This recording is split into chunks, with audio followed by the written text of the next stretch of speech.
Hi friends, welcome to English Study Point. Today in this lecture I am talking about Alamkara theory which was given by Bahmana in detail. So friends, this lecture is in continuation with the previous lecture.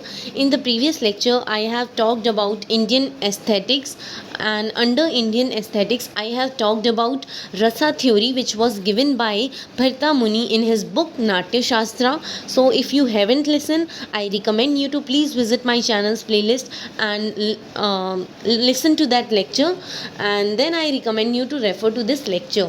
So before starting this Alamkara theory, I want to first familiarize with you what is अभिनय, कि अभिनय का मतलब क्या होता है. अभिनय means when you act, कि मतलब जब तुम किसी के सामने मतलब परफॉर्म कर रहे होते हो या फिर एक्ट कर रहे होते हो, उसे बोला जाता है. किसी रोल को परफॉर्म कर रहे होते हो किसी के सामने, that is called as abhinaya. Abhinaya, character who is playing the role can only evoke the feeling of rasa in the audience. कि कहने का मतलब है कि करेक्टर जो ऑडियंस के सामने रोल परफॉर्म कर रहा होता है, वही करेक्टर रिस्पॉन्सिबल होता है ऑडियंस के अंदर रसा की फीलिंग को इवोक करने के लिए. सो देन बोला जाता है रसा की जो सिद्धांत है वो 4 अभिनय पे बेस्ड है. सबसे पहला अंगिका, यानी वॉलंटरी नॉन वर्बल एक्सप्रेशन, यानी बिना वॉइस दिए मतलब गेस्चर्स का यूज़ करके, स्माइलिंग का यूज़ करके, अपने हैंड्स का यूज़ करके या फिर अपने बॉडी मूवमेंट्स का यूज़ करके जो है एक्ट करना, that is called as Angika. Sattvika means involuntary non verbal action और expression. Then Vachika, Vachika is tone और pitch.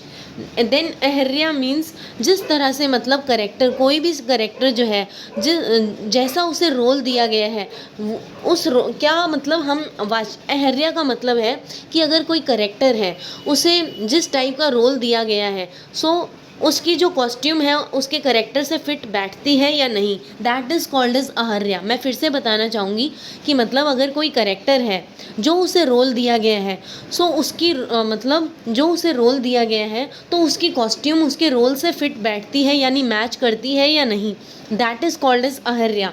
Now let's talk about Alankara theory. So Alankara theory was given by behmana in his book Kavya Alamkara. Please remember this कि behmana was the founder of Alamkara theory, and he has given this theory in his book Kavya Alamkara, and he was also known as the father of Alamkara school in Sanskrit poetics. Alamkara को बोला जाता है figures of speech, कि मतलब अगर कोई poetry है उनके अंदर जो है हम देखते हैं फिगर्स ऑफ स्पीच, यानी डिफरेंट तरह की फिगर ऑफ स्पीच का यूज़ किया गया होता है, जैसे कि आयरनी, मेटाफर्स, इन सब का यूज़ किया गया होता है. सो पंस का भी यूज़ होता है. सो इनसे क्या होता है, पोइट्री जो है ब्यूटीफुल लगने लग जाती है. सो अलग अलग फ्लेवर जो है पोइट्री को मिल जाता है, इसलिए जो है फिगर्स ऑफ स्पीच का पोइट्री में यूज़ किया जाता है. देन behmana का कहना है कि Alankara are given the highest place, कि मतलब अगर पोएट्री कंस्ट्रक्ट की जाए तो मतलब बजाय कि ग्रामर मतलब पोएट्री में ग्रामर या फिर उसकी लॉजिकल करेक्टेडनेस को चेक करें, सिर्फ और सिर्फ जो है अलंकारा यानी फिगर्स ऑफ स्पीच को एक पोएट्री में जो है हाईएस्ट प्लेस मिलनी चाहिए, यानी सबसे ज़्यादा इम्पोर्टेंस मिलनी चाहिए. Then Alankara divided into 2 kinds. सबसे पहला शब्द अलंकारा, सेकेंड इज अर्थ अलंकारा.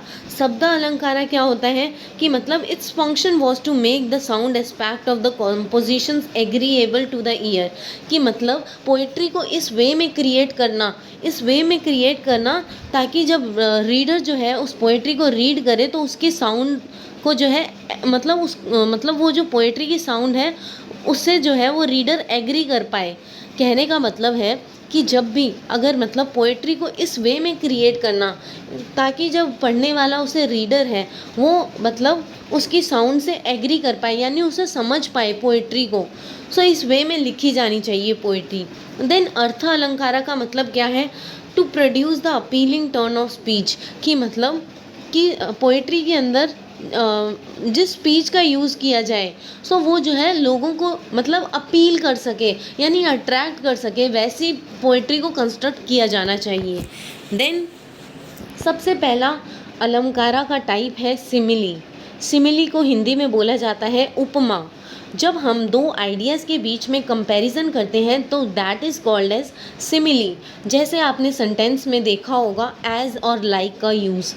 एज और लाइक का यूज़ जब भी सेंटेंस में हो तो please identify that it is simile. So simile is use in the oldest form of वैदिक राइटिंग्स, कि सिमिली को जो है वैदिक टाइम से ही यूज़ किया जा रहा है। देन हमने मोस्ट फेमस हमने इंग्लिश लिटरेचर में काफ़ी बार सुना है, दूसरा अलंकारा का टाइप है रूपका, जिसे हम मेटाफर बोलते हैं। It is another way of expressing the simile, कि ये मतलब अनदर वे है सिमिली को एक्सप्रेस करने का। Metaphor directly refers to one thing by mentioning another, कि मतलब एक चीज़ को जो है डायरेक्टली बोलना, बट बजाय कि प्रॉपर नाम दिए उसे कोई और नाम देना, मतलब कोई दूसरा नाम दे देना। मतलब जैसे कि मैंने इसमें एग्जांपल दिया है, Franklin has a heart of gold, कि फ्रैंकलिन का मैं हार्ट के बारे मतलब उसके दिल कितना अच्छा है, मैं डायरेक्टली नहीं लिख रही इस बात को, मैं उसको लिख रही हूँ कि उसका हार्ट जो है गोल्ड जैसा है। ये मेटाफर हो गया कि मतलब किसी चीज़ को डायरेक्टली बोलना, बट डायरेक्टली बोलना लेकिन जो है डायरेक्ट वर्ड यूज़ ना करके कोई इनडायरेक्ट वर्ड मतलब उसके प्लेस पर लिख देना, that is called as metaphor. Metaphor directly refers to one thing by mentioning another, कि मतलब किसी चीज़ को जो है डायरेक्टली ना लिखकर इनडायरेक्ट लिख देना, दैट इज़ मेटाफर। इससे क्या होता है, हिडन सिमिलैरिटीज़, यानी दो आइडियाज़ के बीच की हिडन सिमिलैरिटीज़ को जो है हम प्रॉपरली आइडेंटिफाई कर पाते हैं। जैसे मैंने बहुत सारे एग्जांपल्स दी हैं मेटाफर के। Franklin has a heart of gold, then he is a walking encyclopedia, then Mary's voice is music to my ears, you are my sunshine, the world's a stage. Then हम आ जाएंगे, simile का example है कि a comparison between two things using as और like, कि मतलब दो चीज़ों को कंपेयर करना एज या फिर लाइक का यूज़ करके। जैसे मैंने एग्जांपल दिया, her smile is as bright as the sun, कि उसकी स्माइल जो है ब्राइट है, सन मतलब सन की तरह ब्राइट है। और फिर her smile is bright like the sun, कि उसकी स्माइल जो है सन जितनी ब्राइट है। सो ये हो गया एग्जाम्पल सिमिली का। देन हम आते हैं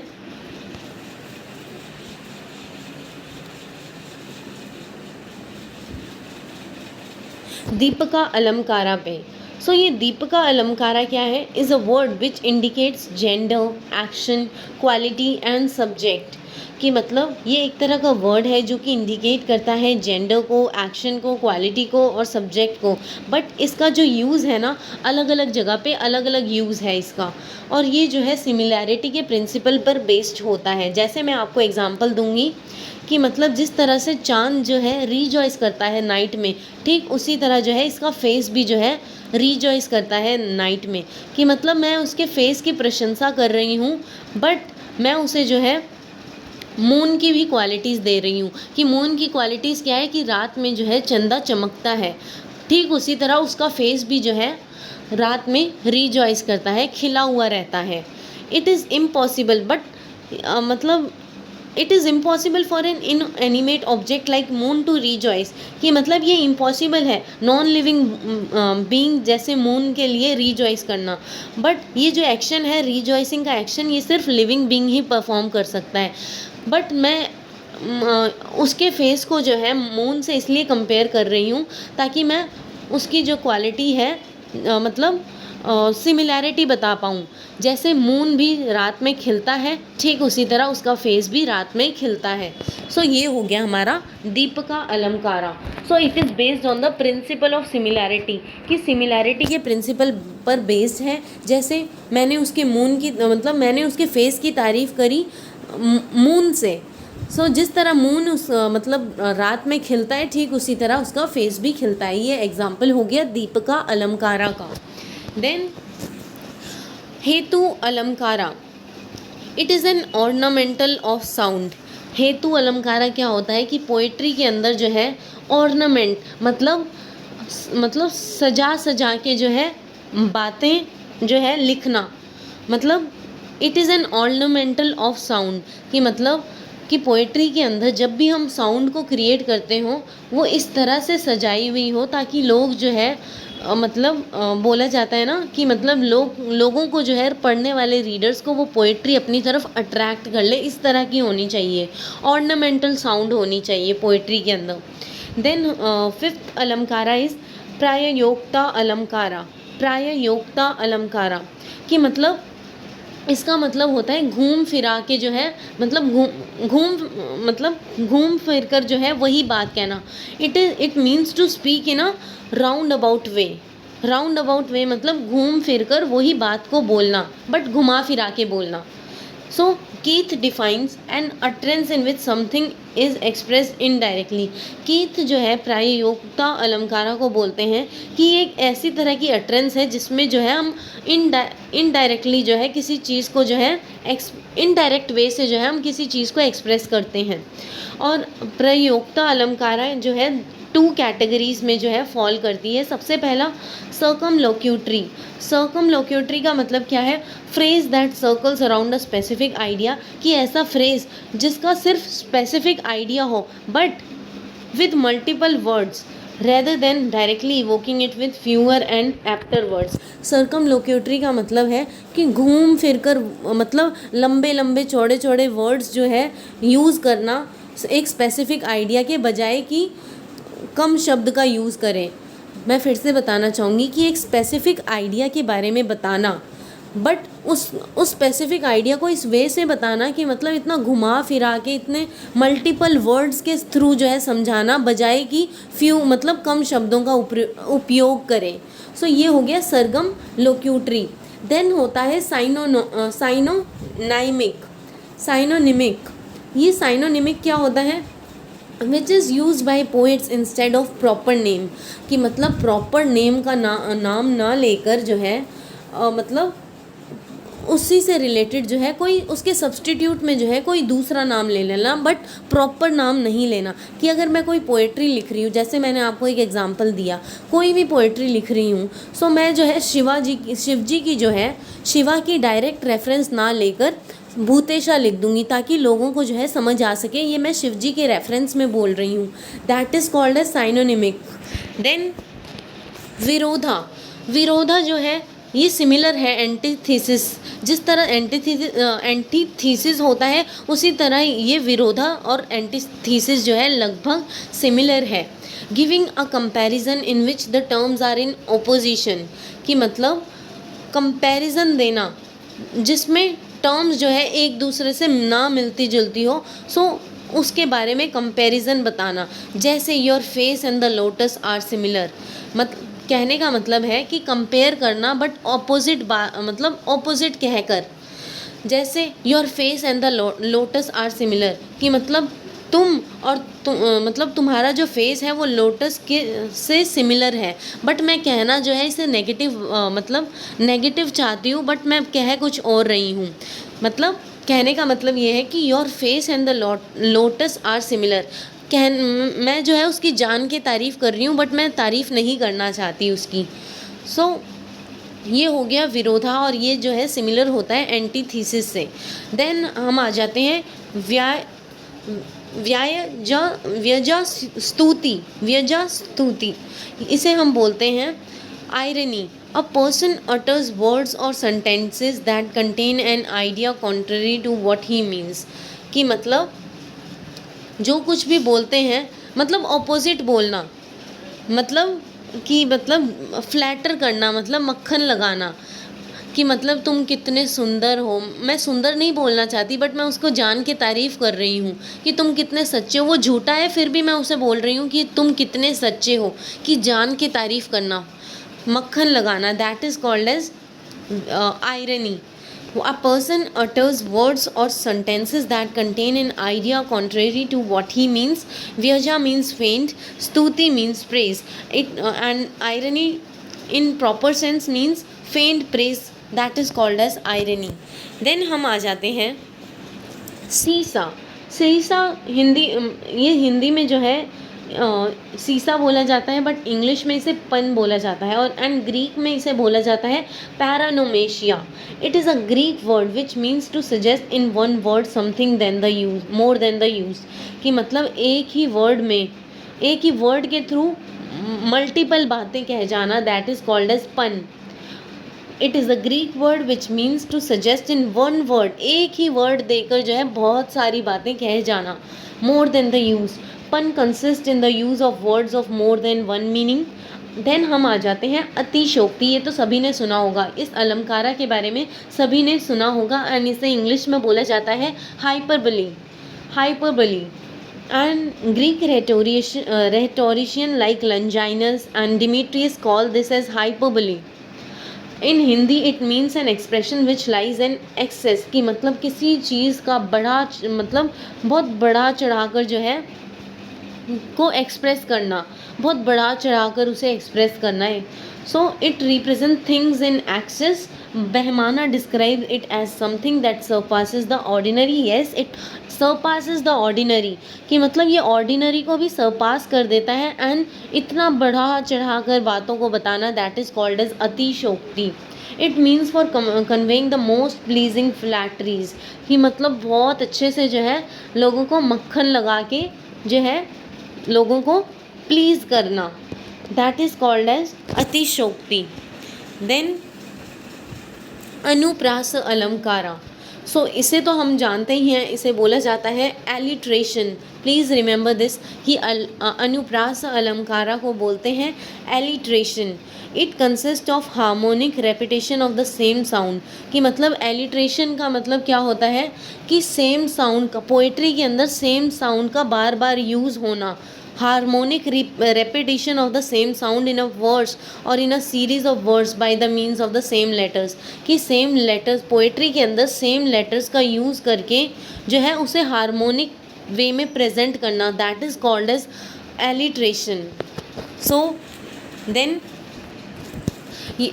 अब बहमाना बोलते हैं, अलंकारा थ्योरी को देकर बताते हैं। ये तो सारे 10 टाइप्स थे अलंकारा के, एंड फिर बोला जाता है using different types of alankara results in the beauty of the poetry, कि अगर हम पोएट्री के अंदर डिफरेंट टाइप्स के अलंकारा यानी फिगर्स ऑफ स्पीच का यूज़ करते हैं, तो इससे क्या होता है, ब्यूटी रिफ्लेक्ट होती है, पोएट्री के अंदर जो ब्यूटी होती है, खूबसूरती होती है, वो उभर कर आती है। Actual beauty lies in the correct use of different parts of speech, कि एक पोइट्री के असल ब्यूटी वो है, मतलब कि सही ढंग से जो है अलग अलग फिगर्स ऑफ स्पीच का यूज़ करना, वो जो है पोइट्री की एक्चुअल ब्यूटी है। Correct usage of the figures of speech, using words on correct places, कि सही ढंग से जो है वर्ड्स का सही ढंग से यूज़ करना, कि किस जगह पे किस वर्ड को जो है मतलब हमें रखना है। सो अगर हम जो है सही ढंग से करेक्ट प्लेस पे करेक्ट वर्ड रखेंगे, so we derive pleasure in that work, so हमें जो है उत्साह मिलेगा उस वर्क को पढ़कर। A good poetry rest on word and meaning, कि जो गुड पोइट्री होती है यानी अच्छी पोइट्री होती है, वो 2 फैक्टर्स पर डिपेंड करती है। एक, अच्छा वर्ड, कि मतलब उस पोइट्री के अंदर कितने अच्छे वर्ड्स हैं, और साथ ही साथ वो लॉजिकल सेंस में मीनिंग ढंग से कन्वे करती है या नहीं। And poetic figures of speech are going to decorate your poetry, कि अगर आप जो है अलंकारा यानी फिगर्स ऑफ स्पीच को अगर अपनी पोएट्री जब क्रिएट करते हो, तब अगर अच्छे ढंग से फिगर्स ऑफ स्पीच का यूज़ करते हो, तो ये जो है आपकी पोएट्री को डेकोरेट कर देगी फिगर्स ऑफ स्पीच। और जिसमें जो है आपको ध्यान रखना है, फिगर्स ऑफ स्पीच का यूज़ करते हुए आपको मीनिंग का भी ध्यान रखना है। सो इस वे से जो है आपको पोएट्रीज क्रिएट करनी है। Then function of poetry is to inculcate moral values. Please remember this, कि पोएट्री का फंक्शन क्या होता है, लोगों के अंदर मोरल वैल्यूज़ को इनकलकेट करना। Good poetry results in the proficiency in the values of life, कि मतलब गुड पोएट्री वो है जो कि मतलब एक इंसान के अंदर जो है वैल्यूज़ इनकलकेट कर दें। देन बहमाना कहते हैं कि सबसे अच्छी बेस्ट जॉनरा ऑफ पोएट्री कौन सी है, epic poetry. Please remember this, कि सबसे बेस्ट जॉनरा क्या है अकॉर्डिंग टू बहमाना, वो बोलते हैं बहमाना बोलते हैं कि सबसे बेस्ट जॉनरा है एपिक पोएट्री, क्योंकि वो जो है प्रॉपर फॉर्म में होती है एंड साथ ही साथ उसकी स्टाइल भी प्रॉपर स्टाइल होती है एंड उसके अंदर करेक्टर्स जो होते हैं लॉफ्टी होते हैं। एंड ये सारा जो है अलंकारा थ्योरी के बारे में बहमाना कौन सी बुक में मतलब प्रेजेंट करते हैं, काव्य अलंकारा, जो कि पब्लिश की गई थी बहमाना द्वारा 9th सेंचुरी में। देन फ्रेंड्स, इसी के साथ ये लेक्चर एंड होता है। एंड फ्रेंड्स, अगर आपको इस चैनल के लेक्चर्स पसंद आते हों तो प्लीज़ इसे लाइक करें, शेयर करें एंड सब्सक्राइब करना ना भूलें और साथ ही साथ अपने कमेंट ज़रूर लिखें। एंड फ्रेंड्स, जाने से पहले मैं ये भी बोलना चाहूँगी कि मैंने जो है प्रीवियस लेक्चर्स में रसा थ्योरी को कवर किया है। सो अगर आपने नहीं सुना हो तो प्लीज़ आप मेरे चैनल की प्लेलिस्ट में जाकर उसे सुन सकते हैं। इसी के साथ thank you friends for listening.